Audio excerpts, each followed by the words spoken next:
बिस्मिल्लाहिर्रहमानिर्रहीम, अस्सलाम वालेकुम। मैं मुज़म्मिल अवान इस खबर के साथ हाजिर हूँ कि वो लोग जो इलेक्शंस मुलतवी करवाना चाहते थे उनके लिए बाकायदा तौर पर फिट एम हो, क्योंकि chief justice of Pakistan justice Qazi Faez Isa, honourable supreme court के जज justice Sardar Tariq Masood, honourable supreme court के जज जस्टिस मंसूर अली शाह, तीन जजेस ने यह कह दिया है कि जेड़े इलेक्शन मुलतवी करवाना चाह रहे हैं सामने आने वाला दी मंजी ठोक देंगे।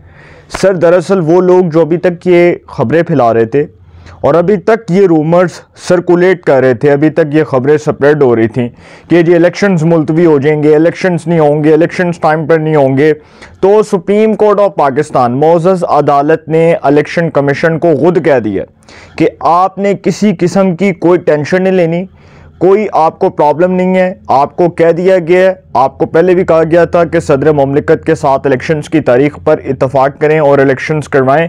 अब भी आपको यही कहा जाएगा कि जो बंदा आपको तंग करे, जो आपके रास्ते में रुकावट बने, जो आपके रास्ते में रोड़े अटकाए, आपने आकर सुप्रीम कोर्ट को बताना है, मंजी ठोकना हमारा काम है।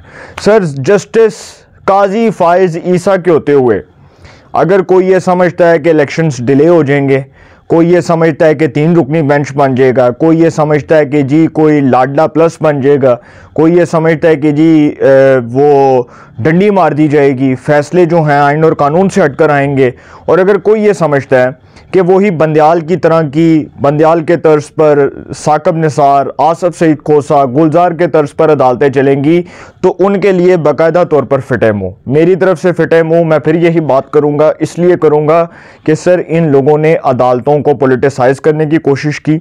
ये वही लोग जो इलेक्शंस मुलतवी करवाना चाहते थे, ये वही लोग जिन्होंने इलेक्शंस को, इलेक्टोरल सिस्टम को डिरेल करने की कोशिश की, ये वही लोग जिन्होंने पाकिस्तान के अदालती निज़ाम में रोड़े अटकाने की कोशिश की।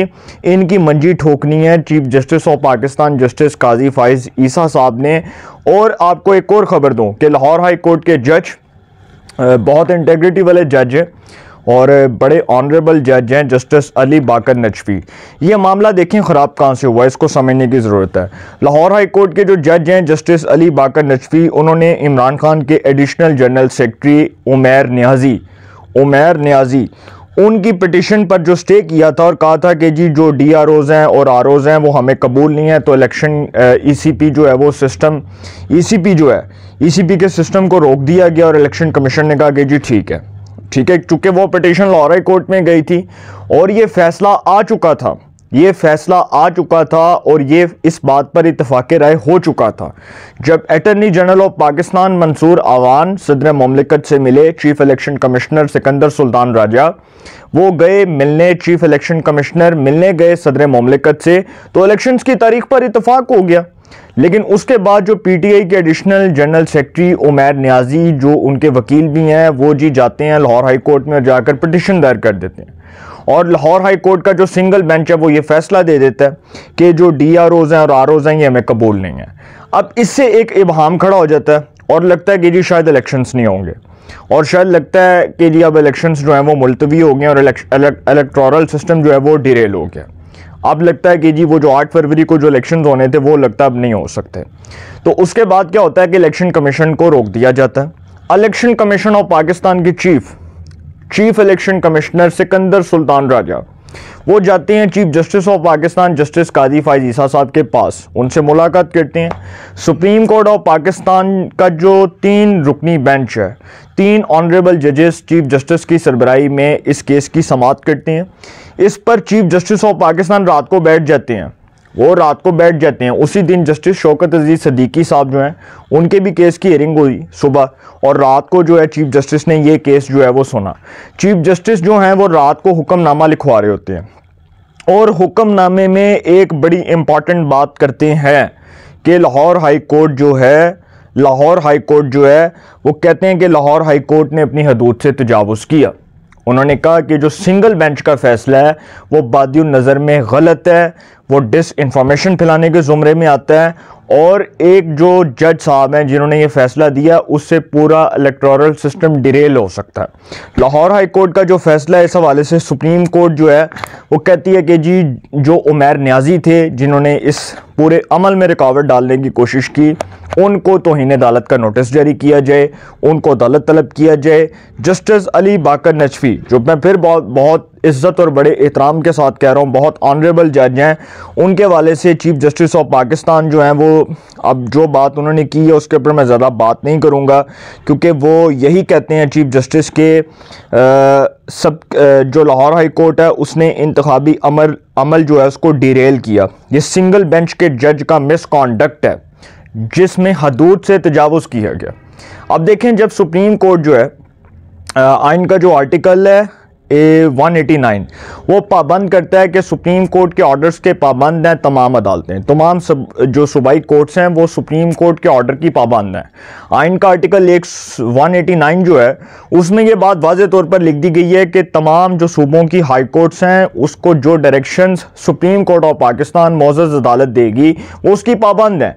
अब जो भी फैसला होगा वो सुप्रीम कोर्ट के ऑर्डर्स के मुताबिक होगा। अब सुप्रीम कोर्ट का जो फैसला है अगर उसके बिल्कुल बरखिलाफ काम होगा तो सुप्रीम कोर्ट उस अमल में आकर नोटिस लेगी और फिर कहा जाए कि जी ये जो इलेक्टोरल सिस्टम है इस पर हमें यकीन नहीं। देखें, इलेक्शंस अब नहीं होने तो कब होने हैं सर? इलेक्शंस अब नहीं होने तो कब होने हैं?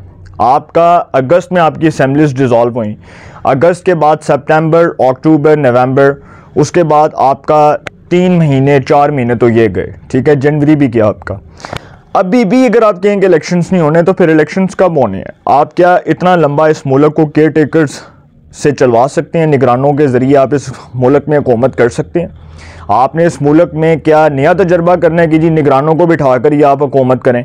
क्या इस मुल्क में डेमोक्रेटिक लोग नहीं आने चाहिए? क्या इस मुल्क में जो इलेक्टेबल्स वो जो इलेक्टेड लोग हैं वो नहीं आने चाहिए, जो असेंबलियों में आए, जो अवाम के वोटों से आए? इलेक्शंस का मतलब ये है कि जो 5 साल की हुकूमत है, जमहूरी हुकूमत, वो 5 साल आईनी मुद्दत पूरी करके ख़त्म हो और उसके बाद इलेक्शंस होने चाहिए।